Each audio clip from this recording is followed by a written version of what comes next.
أعوذ بالله من الشيطان الرجيم. قل هذه سبيلي أدعو إلى الله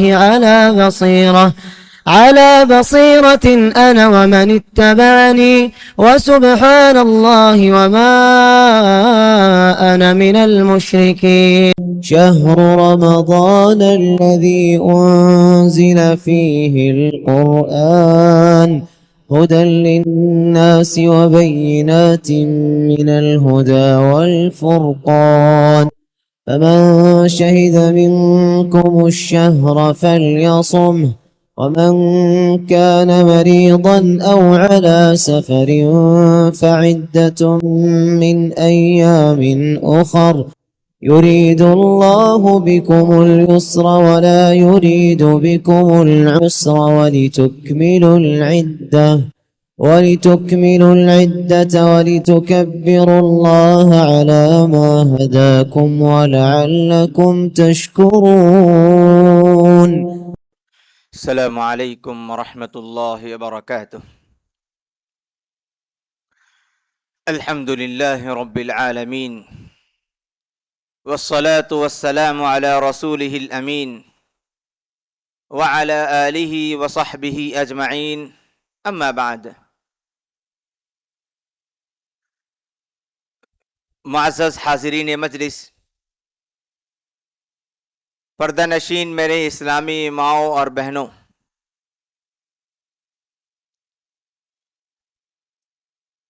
آج کی اس مجلس میں ہم ہمارے ایمان سے تعلق رکھنے والا ایک اہم مسئلہ، جسے ہم صحابہ کرام کے مسئلے سے جانتے ہیں. صحابہ کرام اس امت کے سب سے افضل طبقہ تھا. اللہ تبارک و تعالی نے صحابہ کرام کو نبی کریم صلی اللہ علیہ وسلم کی صحبت، نبی کریم صلی اللہ علیہ وسلم کی قربت کے لیے اختیار کیا تھا. صحابہ کرام ہمارے لیے پیمانہ ہیں، ہمارے لیے نمونہ ہیں. صحابہ کرام ہمارے لیے اسوہ اور آئیڈیل ہیں.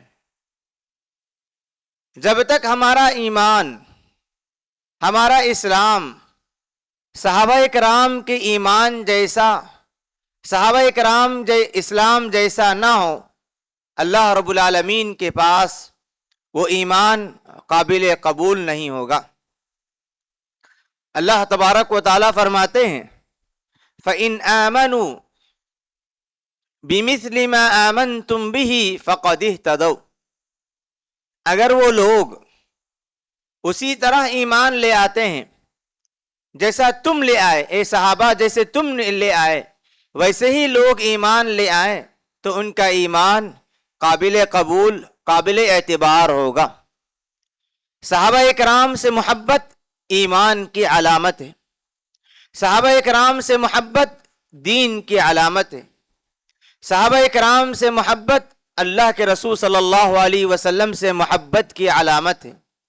صحابہ کرام سے بغض رکھنا، صحابہ کرام سے نفرت رکھنا، یہ منافقوں کی علامت ہے، نفاق ہے. نبی کریم صلی اللہ علیہ وسلم فرماتے تھے حب الانصار من الایمان، یہ آیت الایمان، کہ انصار سے محبت کرنا، انصار سے محبت رکھنا ایمان کی علامت ہے. وبغض الانصار آیت المنافق، اور انصاری صحابہ سے بغض رکھنا، انصاری صحابہ سے دشمنی رکھنا، ان کے خلاف اپنے دل میں خیالات کو جگہ دینا منافقوں کی علامت بتائی گئی. اللہ تبارک و تعالیٰ نے جس طرح رسول اکرم صلی اللہ علیہ وسلم کو سارے انسانوں میں چن لیا تھا، اختیار کیا تھا نبوت کے لیے، اسی طرح صحابہ کرام کو اللہ تبارک و تعالیٰ نے رسول اکرم صلی اللہ علیہ وسلم کے ساتھ رہنے، رسول اکرم صلی اللہ علیہ وسلم کے صحبت کے لیے اختیار کیا تھا۔ عبداللہ بن مسعود رضی اللہ عنہ فرماتے ہیں ان اللہ نظر فی قلوب العباد فوجد قلب محمد خیر قلب، کہ اللہ تبارک و تعالیٰ نے نبی کریم صلی اللہ علیہ وسلم کو نبی بنانے سے پہلے دنیا میں پائے جانے والے سارے انسانوں کے دلوں کو دیکھا، دلوں کو جانچا، تو اللہ کے رسول صلی اللہ علیہ وسلم کے دل کو سب سے بہترین دل، سب سے اچھا دل پایا۔ فاختارہ لبعثتی، تو اللہ تبارک و تعالیٰ نے اللہ کے رسول صلی اللہ علیہ وسلم کو نبوت کے لیے، رسالت کے لیے اختیار کیا، چن لیا۔ ثم نظر فی قلوب العباد، نبی کریم صلی اللہ علیہ وسلم کو اختیار کرنے کے بعد سارے انسانوں کی دلوں کو دیکھا۔ فوجد قلب اصحاب محمد، کہ اللہ کے رسول صلی اللہ علیہ وسلم کے صحابہ، جو صحابہ تھے، ان کے دلوں کو سب سے بہترین دل پایا، تو اللہ تبارک و تعالیٰ نے صحابہ کرام کو چن لیا نبی کریم صلی اللہ علیہ وسلم کی صحبت کے لیے، رسول اکرم صلی اللہ علیہ وسلم کے ساتھ رہنے کے لیے، رسول اکرم صلی اللہ علیہ وسلم سے دین سیکھنے کے لیے اور اس دین کو دوسروں تک منتقل کرنے کے لیے اللہ تبارک و تعالیٰ نے صحابہ کرام کو چن لیا تھا۔ یہی وجہ ہے کہ اللہ تبارک و تعالیٰ نے قرآن مجید میں بہت سارے مقامات پر صحابہ کرام کی تعریف کی اور کہا کہ اللہ تبارک و تعالیٰ اس جماعت سے راضی ہے، اور یہ اعلان کیا کہ اللہ تبارک و تعالیٰ ان بندوں کے لیے، صحابہ کرام کی جماعت کے لیے جنت کی بشارت سناتے ہیں۔ قرآن مجید کی کئی آیتوں میں اللہ تبارک و تعالیٰ نے یہ پیغام دیا، یہ اعلان کیا کہ اللہ تبارک و تعالیٰ صحابہ کرام سے راضی ہے۔ رضی اللہ عنہم ورضوا عنہ، اللہ تبارک و تعالیٰ ان سے راضی ہوا اور وہ اللہ تبارک و تعالیٰ سے راضی ہوئی۔ سورہ توبہ کی آیت ہے، اللہ تعالیٰ فرماتے ہیں والسابقون الاولون من المہاجرین والانصار والذین اتبعوہم باحسان، کہ وہ لوگ جو انصار و مہاجرین میں سے سبقت لے جانے والے سابقین اولین اور جو ان کی پیروی کرنے والے ہیں، اللہ تبارک و تعالیٰ ان کے لیے جنت میں انعام تیار کر رکھا ہے۔ اللہ تبارک و تعالیٰ ان کے لیے ایسی جنتیں تیار کر رکھی ہیں جس کے نیچے نہریں جاری ہوں گی۔ پھر اللہ تعالیٰ فرماتے ہیں رضی اللہ عنہم ورضوا عنہ، اللہ تبارک و تعالیٰ صحابہ کرام، مہاجرین اور انصار سے راضی ہوئی۔ اس آیت میں اللہ تعالیٰ نے صحابہ کرام کو کے تعلق سے کہا کہ اللہ تعالیٰ ان سے راضی ہیں، ان کے لیے جنت اللہ تعالیٰ نے تیار کر رکھی، اور اللہ تعالیٰ نے انہیں بشارت سنائی کہ وہ بہت بڑی کامیابی حاصل کی۔ اس آیت کی تفسیر میں حافظ ابن کثیر رحمہ اللہ نے یہ لکھا ہے کہ اس آیت میں اللہ تبارک و تعالیٰ نے یہ اعلان کیا کہ اللہ تبارک و تعالیٰ صحابہ کرام سے راضی ہے، اللہ تبارک و تعالیٰ صحابہ کرام سے راضی ہیں، اور جو آدمی اس آیت کے بعد بھی اپنی ناراضگی کا اظہار کریں، صحابہ کرام کے تعلق سے اپنے دل میں بغض رکھیں، نفرت رکھیں، یا صحابہ کرام کو گالی دیں یا صحابہ کرام کو ٹارگٹ کریں، انہوں نے کہا فیا ویل، ایسے آدمی کے لیے بربادی ہے، ایسے آدمی کے لیے خرابی ہے، ایسے آدمی کے لیے بہت ہی زیادہ نقصان اور خسارے کی چیز ہے جس سے اللہ تبارک و تعالیٰ راضی ہو گئے اور وہ آدمی اس جماعت سے راضی نہ ہو۔ جس جماعت سے اللہ تعالیٰ راضی ہو جائیں اس جماعت کے تعلق سے بغض رکھنا یہ منافقین کی علامت ہے۔ جس جماعت کے تعلق سے اللہ تبارک و تعالیٰ نے رضامندی کا اعلان کیا اس جماعت کو گالی دینا یہ منافقوں کی علامت ہے۔ اسی لیے علماء کرام نے کہا کہ صحابہ کرام کے تعلق سے بغض رکھنا یا صحابہ کرام کو گالی دینا بہت بڑے گناہوں میں سے ایک گناہ ہے، بہت بڑی برائیوں میں سے ایک بڑی برائی ہے۔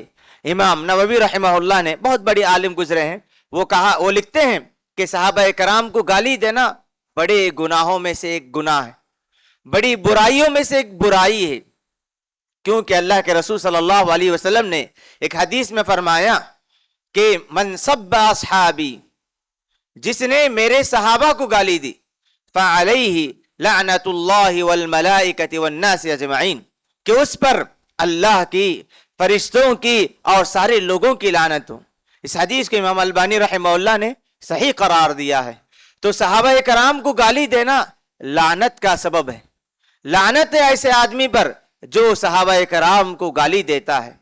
اسی لیے علماء کرام نے ایک نقطہ بیان کیا کہ جو آدمی صحابہ کرام کو ٹارگٹ کرتا ہے وہ اصل میں صحابہ کرام کو ٹارگٹ نہیں کرتا، بلکہ وہ اصل میں اسلام پر نقطہ لگاتا ہے، اسلام کو ٹارگٹ کرتا ہے۔ کیوں اسلام کو ٹارگٹ کرتا ہے؟ کیونکہ اللہ کے رسول صلی اللہ علیہ وسلم پر جو وحی نازل ہوئی قرآن کی شکل میں، احادیث کی شکل میں، شریعت کی شکل میں، ان ساری باتوں کو صحابہ کرام نے امت تک پہنچایا۔ اگر ان لوگوں کو ٹارگٹ کیا جائے، ان لوگوں کے تعلق سے لوگوں کے دلوں میں نفرت پیدا کی جائے، تو ان کے ذریعے سے جو بھی بات ہم تک پہنچے گی وہ بات مطعون ہو جائے گی، اس میں شک پیدا ہو جائے گا۔ اسی لیے شیخ الاسلام ابن تیمیہ رحمہ اللہ نے کئی جگہوں پر لکھا ہے کہ قدح الصحابہ، کہ صحابہ کرام پر قدح کرنا، صحابہ کرام کو ٹارگٹ کرنا یا صحابہ کرام کو برا بلا کہنا، یہ دراصل شریعت پر، قرآن کو برا بلا کہنا ہے یا سنت کو برا بلا کہنا ہے۔ ایک بہت بڑے عالم گزرے ہیں، وہ کہا کرتے تھے کہ اگر کوئی آدمی صحابہ کرام کو گالی دیتا ہے تو گویا اللہ کے رسول صلی اللہ علیہ وسلم کے دوستوں کو گالی دیتا ہے، اللہ کے رسول صلی اللہ علیہ وسلم کو وہ گالی دینے والا ہوگا، اور وہ آدمی اللہ کے رسول صلی اللہ علیہ وسلم کو تکلیف پہنچانے والا ہوگا۔ تو اسی لیے صحابہ کرام کے تعلق سے ہمارے دل میں کسی طرح کا کوئی غلط تصور، غلط خیال کا غلط ارادہ ہرگز نہیں ہونا چاہیے۔ ان سے محبت ایمان ہے، ان سے محبت ایمان ہے۔ اگر معاشرے میں کسی آدمی کو صحابہ کرام کے خلاف کہتے ہوئے سنے تو اس کے اسلام پر شک کرنا چاہیے۔ جو آدمی اسلام پر قائم ہو، جس کے دل میں ایمان ہو، ایسا آدمی صحابہ کرام کے خلاف ایک جملہ کہنے کو پسند نہیں کرے گا، کیونکہ اللہ کے رسول صلی اللہ علیہ وسلم کے وہ دوست تھے۔ اللہ کے رسول صلی اللہ علیہ وسلم سے انہوں نے اسلام کو سیکھا، اللہ کے رسول صلی اللہ علیہ وسلم سے انہوں نے قرآن مجید کو سیکھا اور امت تک پہنچایا۔ ان کی قربانیاں بہت زیادہ ہیں۔ صحابہ کرام نے اسلام کے لیے ایسی قربانیاں دی کہ انسان قیامت تک آنے والی کوئی جماعت وہ قربانی نہیں دے سکتی۔ صحابہ کرام کے تعلق سے اپنے دل کو صاف رکھنا چاہیے، ان سے محبت کر کے اللہ تبارک و تعالیٰ کا تقرب حاصل کرنا چاہیے۔ صحابہ کرام کے تعلق سے کوئی آدمی کچھ بھی کہتا ہے، چاہے وہ سارے صحابہ کرام کے تعلق سے ہو یا کسی ایک صحابی کے تعلق سے بھی ہو، اگر زبان درازی کرتا ہے یا زبان سے کوئی غلط بات نکالتا ہے تو اس کے اسلام میں، علماء کرام نے کہا کہ اس کے اسلام میں خلل ہے، اس کے اسلام میں نقص ہے۔ جو آدمی مکمل اسلام والا ہو، مکمل مسلمان ہو، جس کا ایمان قرآن اور حدیث پر ہو، آخرت پر ہو، وہ آدمی اپنی زبان کو صحابہ کرام کے خلاف استعمال نہیں کرے گا۔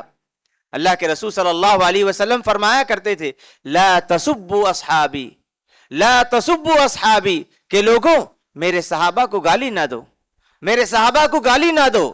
ان کی قربانیاں کیسی تھیں، ان کی قربانیاں کیسی تھیں، ان کا مقام کیا ہے؟ اللہ کے رسول صلی اللہ علیہ وسلم فرمایا کرتے تھے لو ان احدکم انفق مثل احد ذهبا، کہ اگر تم میں سے کوئی آدمی احد پہاڑ برابر بھی سونا خرچ کر دے، اللہ کے راستے میں احد پہاڑ برابر سونا بھی خرچ کر دیں، لما بلغ مد احدہم اولا نصیفہ، کہ صحابہ کرام نے اللہ کے راستے میں ایک سیر یا آدھا سیر جو اللہ کے راستے میں خرچ کیا، اس تک بھی تم نہیں پہنچ سکتے۔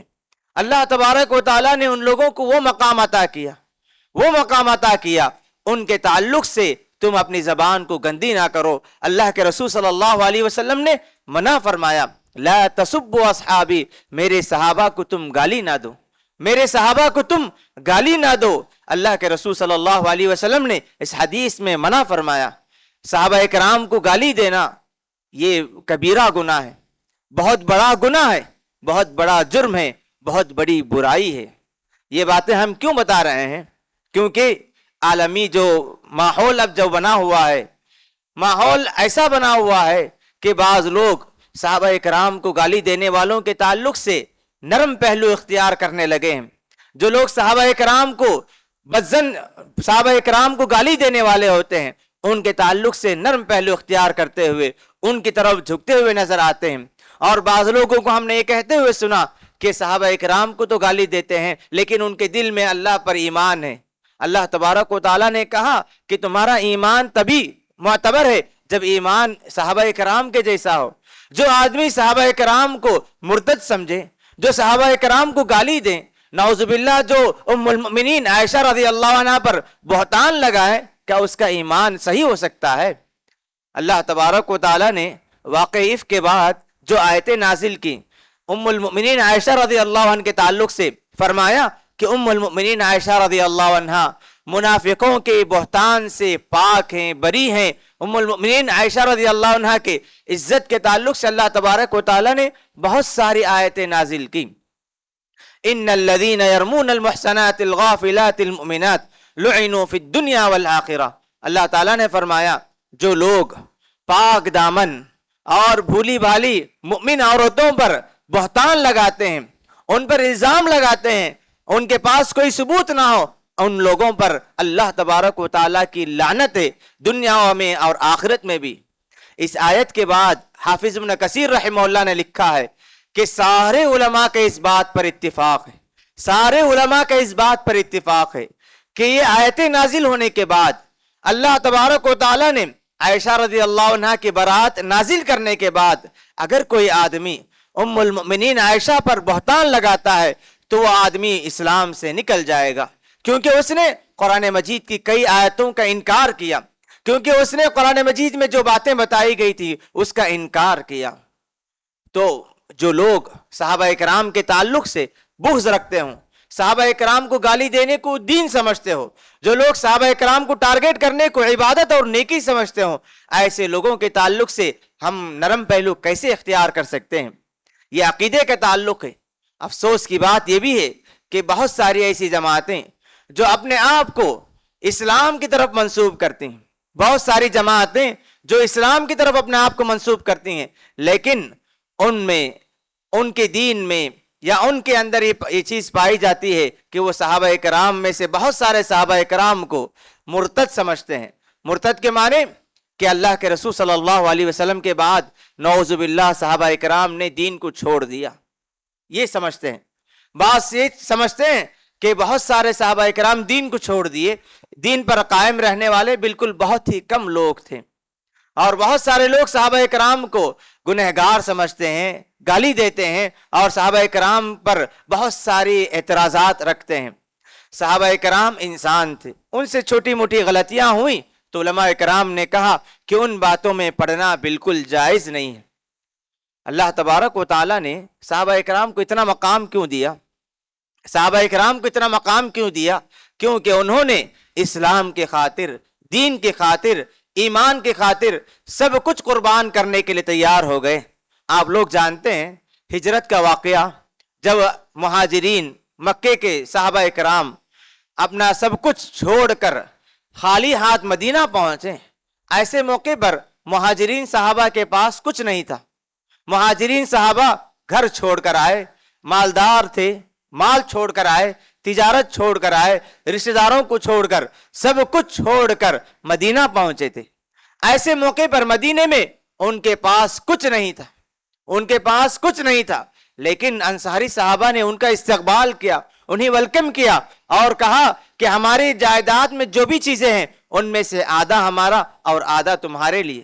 انہوں نے سب کچھ قربان کیا۔ صحابہ، ایک انصاری صحابہ کے لیے اس میں نقصان تھا، لیکن انہوں نے اسلام کے خاطر اور مسلمان بھائیوں کے ساتھ بھائی چارگی کا ثبوت دیتے ہوئے انہوں نے اپنے نقصان کو برداشت کیا، لیکن صحابہ کرام کے لیے انہوں نے سارے راستے کھول دیے۔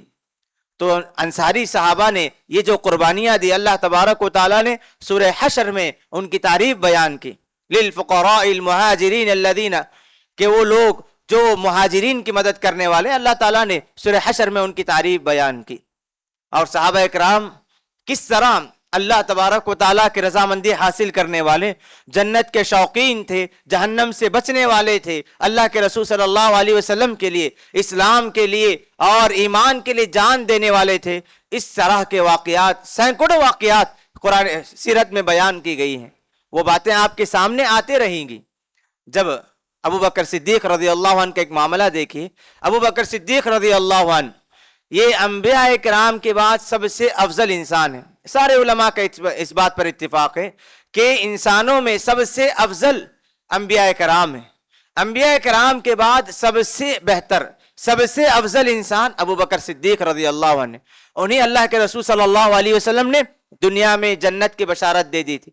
اللہ کے رسول صلی اللہ علیہ وسلم کے بالکل قریب رہا کرتے تھے، اللہ کے رسول صلی اللہ علیہ وسلم انہیں بہت چاہا کرتے تھے، لیکن عبادات میں، نیکیوں میں، اللہ کو راضی کرنے کے معاملے میں ہمیشہ آگے رہا کرتے تھے، ہر نیکی میں آگے بڑھنے کی کوشش کیا کرتے تھے۔ کبھی اللہ کے رسول صلی اللہ علیہ وسلم نے پوچھا کہ آج تم میں سے کس نے روزہ رکھا؟ ابو بکر نے کہا کہ میں۔ آج تم میں سے کس نے مریض کی عیادت کی؟ ابو بکر نے کہا میں۔ جو بھی اللہ کے رسول صلی اللہ علیہ وسلم نیکی کے تعلق سے سوال کرتے، ابو بکر کہتے کہ میں۔ ابو بکر صدیق رضی اللہ عنہ اتنے بڑے صحابی، لیکن اللہ تبارک و تعالیٰ کی معافی، اللہ تبارک و تعالیٰ کی بخشش کے اتنے طلبگار۔ واقعہ عفق کا معاملہ آپ لوگوں نے سنا ہوگا کہ واقعہ عفق میں الزام لگایا گیا تھا ابو بکر صدیق رضی اللہ عنہ کی بیٹی پر۔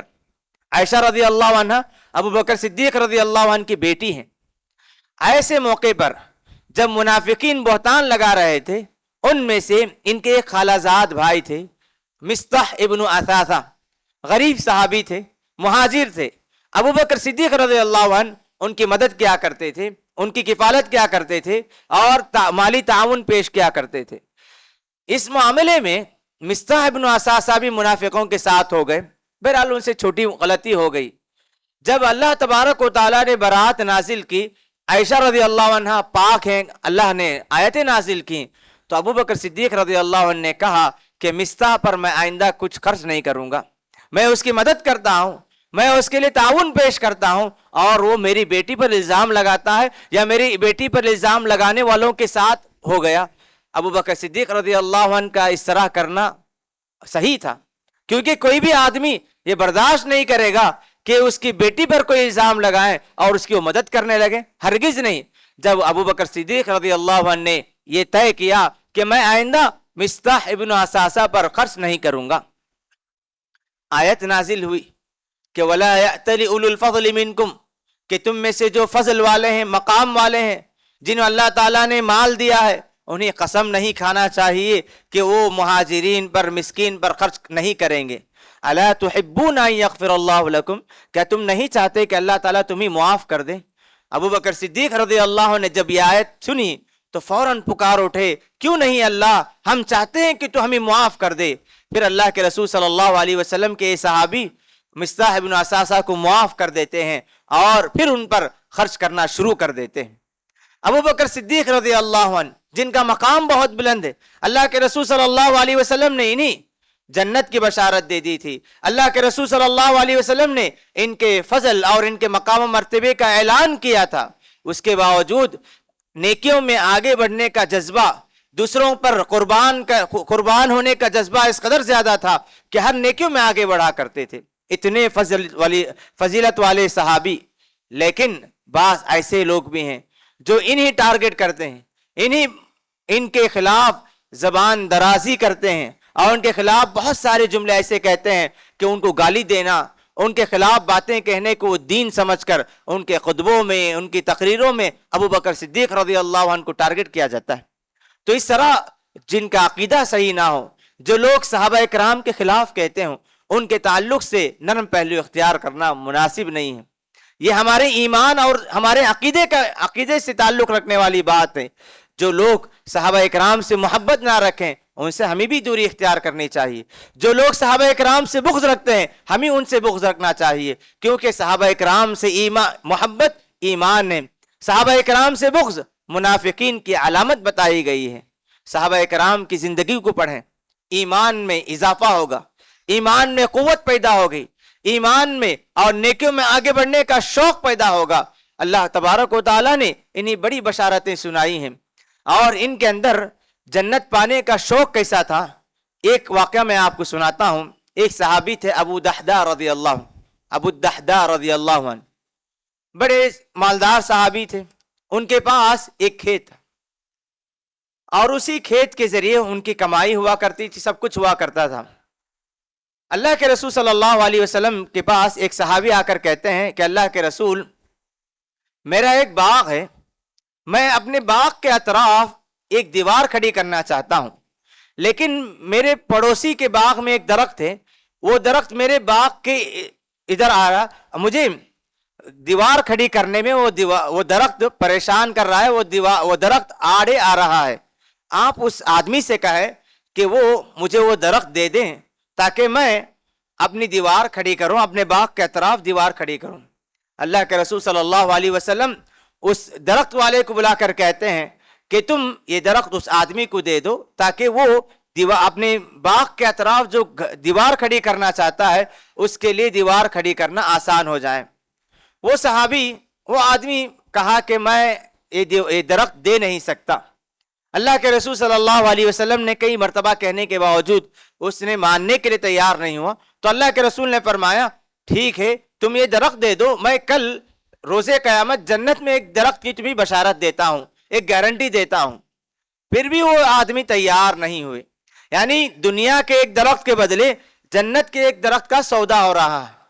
وہ آدمی تیار نہیں ہوئے کیونکہ ان کا حق تھا، چاہے دے یا نہ دے ان کا حق ہے. اللہ کے رسول صلی اللہ علیہ وسلم نے ان پر کوئی زیادتی نہیں کی، ان پر کوئی جبر نہیں کیا. اللہ کے رسول صلی اللہ علیہ وسلم پیش کر رہے تھے، وہ آدمی ماننے کے لیے تیار نہیں تھے. یہ سودا ابو الدحداء رضی اللہ عنہ سن رہے تھے. انہوں نے پوچھا کہ اللہ کے رسول ایک درخت کے بدلے جنت میں درخت. انہوں نے کہا کہ اس آدمی کے پاس گئے اور کہا کہ دیکھ میرے پاس ایک کھیت ہے، ایک باغ ہے جس میں تقریباً 600 درخت ہیں. اس ایک درخت کے بدلے میں باغ دینا چاہتا ہوں تاکہ میں تجھ سے یہ درخت خریدوں اور یہ درخت میں اللہ کے راستے میں دے کر کل روز قیامت جنت میں ایک درخت پانا چاہتا ہوں.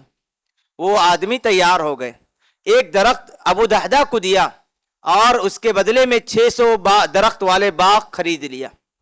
اور ابو الدحداء اللہ کے رسول صلی اللہ علیہ وسلم کے پاس آ کر کہتے ہیں کہ اللہ کے رسول میں وہ درخت خرید لیا ہوں جو آدمی اپنی دیوار کھڑی کرنے کے لیے وہ درخت مانگ رہا تھا. آپ اس آدمی کو درخت دے دیجئے اور اس کے بدلے مجھے جنت میں ایک درخت چاہیے.